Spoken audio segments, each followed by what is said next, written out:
If alpha and beta are the zeros of the polynomial F X, यानी कि अब मैं ये लिख देता हूँ पूरी लाइन यहाँ पे। ये आपका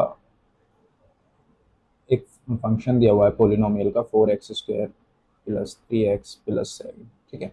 अल्फा और बीटा इसके जीरोस दिए हुए हैं। मैंने बताया कि अगर क्वाड्रेटिक इक्वेशन होती है तो उसमें x की दो वैल्यूज होती हैं। x की कितनी वैल्यूज होती हैं? दो होती हैं, मतलब कि इसके जो सॉल्यूशंस होंगे दो होंगे। तो वो सॉल्यूशंस क्या हो सकते हैं इसके? एक या तो अल्फा हो सकता है या बीटा हो सकता है, और ये क्वेश्चन में दिया हुआ है कि दो सॉल्यूशन है अल्फा बीटा, ठीक है।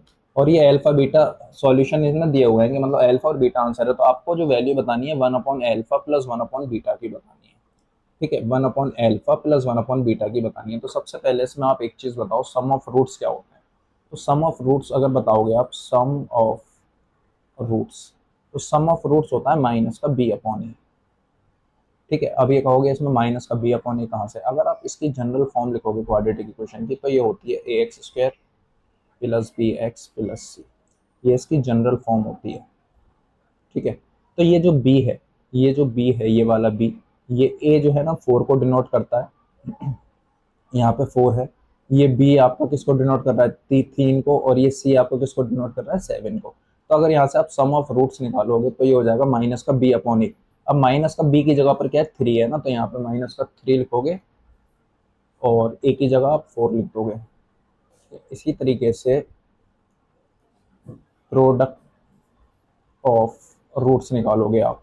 प्रोडक्ट ऑफ रूट्स होता है सी अपॉन ए, ठीक है। ये फॉर्मूले होते हैं। अगर आप ये प्रोडक्ट ऑफ रूट्स निकालोगे यानी कि सी अपॉन ए निकालोगे, तो अब आप देखो सी की जगह पर कितना है यहाँ पे? 7। यहाँ पे 7 लिखोगे और ए की जगह पर वही आपका कितना है? 4। तो यहाँ पे हो जाएगा। तो ये आपका प्रोडक्ट ऑफ रूट निकल कर आ गया, और ये आपका, ठीक है, sum of fruits and product of fruits आपने निकाल लिए। अब बारी आती है कि सर हम इसको लगाए कहाँ में? तो देखो आपको क्या फाइंड करना है? 1/अल्फा प्लस 1/बीटा आपको फाइंड करना है। अगर 1/अल्फा प्लस 1/बीटा फाइंड करना है तो सबसे पहले आप इसको लिख लो 1/अल्फा प्लस 1/बीटा, ठीक है। अब आप क्या करो, इसका एलसीएम ले लो। जब आप इसका एलसीएम लोगे तो ये हो जाएगा अल्फा बीटा, और ये हो जाएगा ऊपर अल्फा प्लस बीटा, ठीक है। ये आ गया। देखो अब ऊपर आप देख पा रहे होगे कि सम ऑफ रूट्स और प्रोडक्ट ऑफ रूट्स नीचे आ गए हैं। तो सम ऑफ रूट्स क्या हो जाएगा आपका? सम ऑफ रूट्स आपके पास में निकाले कितने? -3/4। तो यहाँ पे आपका -3/4 हो जाएगा। इसी तरीके से अगर आप अल्फा बीटा निकालोगे तो अल्फा बीटा आपका कितना हो जाएगा? -7/4 हो जाएगा, ठीक है। अब देखो इस 4 से ये 4 आपका कैंसिल आउट हो जाएगा, तो आपके पास में बचेगा कितना? -3/7। कितना आंसर आ जाएगा आपका? -3/7, यानी कि option D is correct answer.